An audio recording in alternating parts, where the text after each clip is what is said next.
Dimanche dernier, à la sortie de la célébration, je me suis permis de faire la promotion du sacrement de confirmation. C'est notre évêque qui souhaite que nous le fassions parce qu'on va avoir le lundi de Pentecôte une magnifique célébration de ce sacrement pour tous les adultes qui ne l'ont pas encore reçu. Ce sera à Auxerre et c'est ce genre de moment majestueux où la cathédrale est remplie et où vraiment on est porté par son esprit à lui.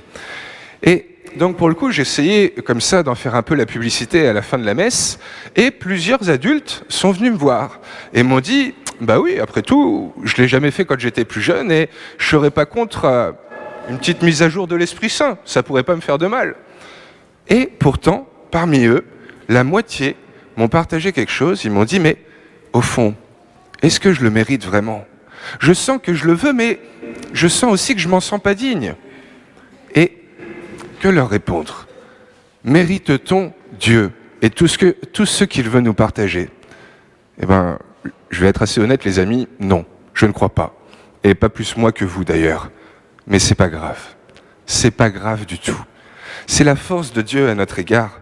C'est qu'il a tant confiance en chacun, il croit tellement en nous tous, qu'il ne regarde pas si on est à la hauteur. Juste, il nous en fait cadeau et à nous d'en profiter. J'en veux pour preuve le casting qui nous a été évoqué aujourd'hui.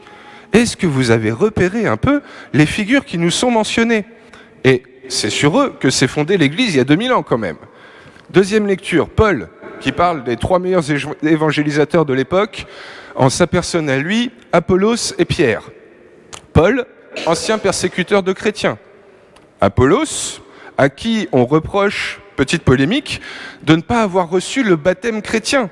Il a reçu le baptême de Jean-Baptiste, mais il n'a pas été baptisé dans l'Esprit Saint. Est-ce qu'il est donc légitime pour évangéliser s'il n'a pas reçu le baptême qu'on partage tous ? Pierre, lui, c'est presque une page sur 5 dans l'Évangile qui se fait rabrouer par Jésus. Il n'a pas bien compris, il est un peu trop impulsif. Quand même, quelle figure ! Et on continue après dans l'Évangile où on a Jacques et Jean qui sont les fils de Zébédée et Jésus va les surnommer les fils du tonnerre. Ils devaient avoir un sacré caractère tous les deux. C'est ceux-là qui nous sont donnés comme exemple.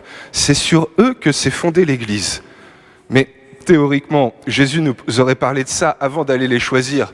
Je ne sais pas si on serait nombreux à avoir mis un petit billet sur ce qu'il projetait. Et pourtant, est-ce qu'il y a eu une erreur de casting ? J'en doute. C'est Dieu lui-même qui les a choisis et il faut croire que ça a plutôt bien marché. Regardez où on en est 2000 ans après. Et la question se pose aussi pour Judas alors. Est-ce que Judas il faisait partie d'un bon casting ou est-ce que pour le coup Jésus n'aurait pas dû le choisir ? Sûrement qu'il faisait lui aussi partie du plan de Dieu. Sûrement que lui aussi pendant les 3 ans à la suite de Jésus il a fait des merveilles et à la fin, bon on connaît tous l'issue tragique, mais s'il avait été si mauvais que ça avant, les disciples, les 4 qui ont écrit les évangiles, ils auraient été plus à charge contre lui. Donc c'est bien un bon casting que Dieu a choisi, alors que personne n'aurait parié dessus. Et combien ça nous fait du bien de l'entendre à nous aujourd'hui. L'appel de Dieu est incohérent à nos yeux. Il est plus que surprenant. Parce que qu'on ait fait du mal avant, qu'on fasse du mal pendant, ou qu'on en fasse même après, à l'avenir, dans notre futur, il nous choisit. Qui qu'on soit, quelle que soit notre histoire, quel que soit ce qui nous attend. C'est merveilleux, autant que surprenant. Mais là où c'est vraiment intriguant, c'est en plus la façon dont il les appelle. Il est comme ça, donc, en train de marcher au bord de la mer de Galilée, et là, il voit un premier duo de frères, Simon et André. Ils sont sur leur barque en train de jeter leur filet, et lui, il leur dit juste « Venez à ma suite, je ferai de vous des pêcheurs d'hommes. » Il continue, il voit 2 autres frères en train d'aider leur papa à réparer les filets. Pareil, venez derrière moi. Laissant tout, ils le suivirent.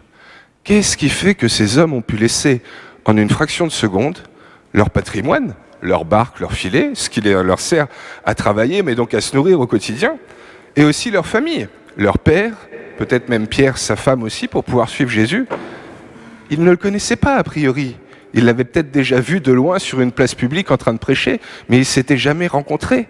Qu'est-ce qui fait qu'ils ont pu comme ça se laisser saisir par cette invitation et l'épouser à 100% ?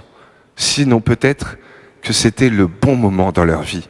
Peut-être que c'était le moment où ils se sont rendus compte que, de toute façon, ils avaient plus à gagner à le suivre que tout ce que ça allait leur coûter. Et pourtant, Dieu sait la folie à laquelle Jésus les appelait, eux qui étaient des pauvres pêcheurs d'un petit village là perdu dans cette région. Il les a appelés à quoi? À devenir des pêcheurs d'hommes. Surprenante cette expression, pêcheurs d'hommes. Et pourtant, je pense que ça parlerait beaucoup aux jeunes d'aujourd'hui parce que, au fond, pêcheur, c'est celui qui ramène des poissons. Donc Jésus leur demande de ramener beaucoup d'hommes et de femmes à sa suite. Et il paraît qu'aujourd'hui, le job qu'on a le plus envie de faire quand on est au collège, c'est influenceur. Moi, je me dis que c'est un peu la même chose que Jésus leur a dit. On voit en fait cet homme qui commence à être une star dans la Galilée de par ses prédications, il enthousiasme des foules entières. Et là, il dit à ces pauvres gars, excusez-moi l'expression, venez à ma suite, je vais faire de vous des influenceurs de Dieu, des évangélisateurs hors pair. Et ça marche. On comprend mieux comment ils ont pu se laisser saisir. Mais ce qui est surprenant, c'est que eux qui n'étaient pas une seule seconde prédestinés à ça, qu'est-ce qui fait qu'ils sont restés pendant les 3 ans à sa suite et que même une fois que lui il est monté au ciel, ça a continué de marcher jusqu'à quand même de belles persécutions. Ils sont quasiment tous morts en martyrs. Ça leur aurait beaucoup moins coûté de rester pêcheurs au bord de la mer de Galilée, de rester dans leur petite routine simple du quotidien, ce pourquoi ils étaient nés, et ils ne s'étaient même pas posé la question plus que ça.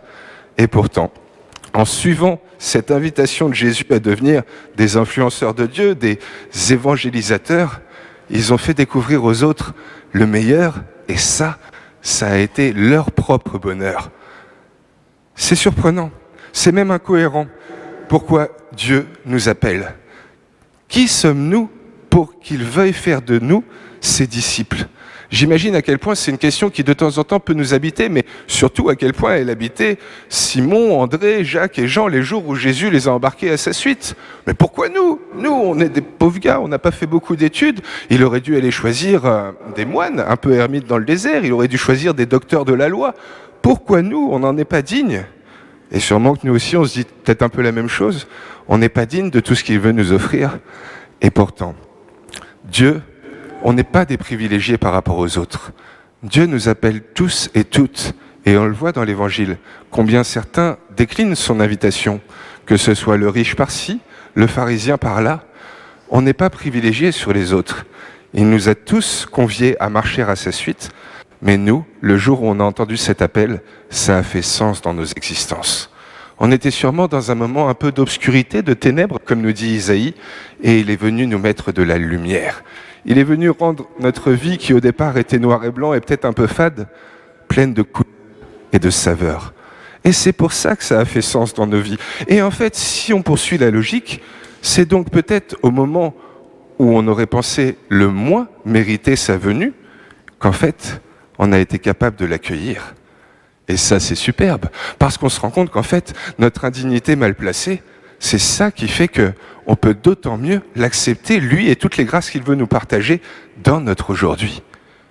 Et si on mesure ça, on comprend alors pourquoi il a demandé à ses premiers disciples, et il nous invite, nous tous aujourd'hui, à être ses évangélisateurs. On n'est sûrement pas prédestinés à ça. On ne s'en croit pas capable à aller dire au monde entier toutes les merveilles que fait Jésus-Christ. Et pourtant, si on comprend que c'est justement parce qu'on a nous-mêmes eu des moments difficiles, qu'on ne se sentait pas digne de lui, qu'on a été capable de l'accueillir et qu'il a transformé nos vies, ô combien, en le témoignant à d'autres, en leur partageant, sûr et certain, on en trouvera quelques-uns qui seront eux-mêmes dans cette disposition intérieure où ils auront besoin de la couleur, de la saveur du Seigneur et où ça fera sens aussi dans leur vie. Quelle que soit leurs indignités, à tous ceux qu'on peut rencontrer, tous ceux qu'on aimerait bien amener avec nous à la messe et qui des fois ne suivent pas notre invitation, eh bien, nous pouvons peut-être juste leur rappeler qu'ils sont appelés à mieux. Parce que, comme nous, même s'ils ne le méritent pas, ils sont appelés par Dieu. Eh bien, peut-être ne cherchons pas à nous demander justement si on est digne de tous les dons qu'il nous fait. On ne le sera jamais. Mais peut-être juste, sachons reconnaître que c'est dans les moments où on croit le moins le mériter, qu'en fait on est le plus disposé à l'accepter, à recevoir tout ce qu'il veut nous partager. Et donc pour le coup, fort de cette réflexion, eh bien juste recevons ce qu'il a à nous donner, bénéficions-en, partageons-le, offrons-lui de donner tout le fruit auquel il est appelé pour nous et ceux qui peuvent nous entourer. La fierté à côté de laquelle il ne faudrait pas passer, c'est sûrement celle-là, parce qu'au final, j'en suis convaincu, On ne mérite peut-être pas tous les cadeaux que Dieu nous fait, mais de ne pas en profiter, ce serait sûrement ça, la plus grande de toutes les indignités.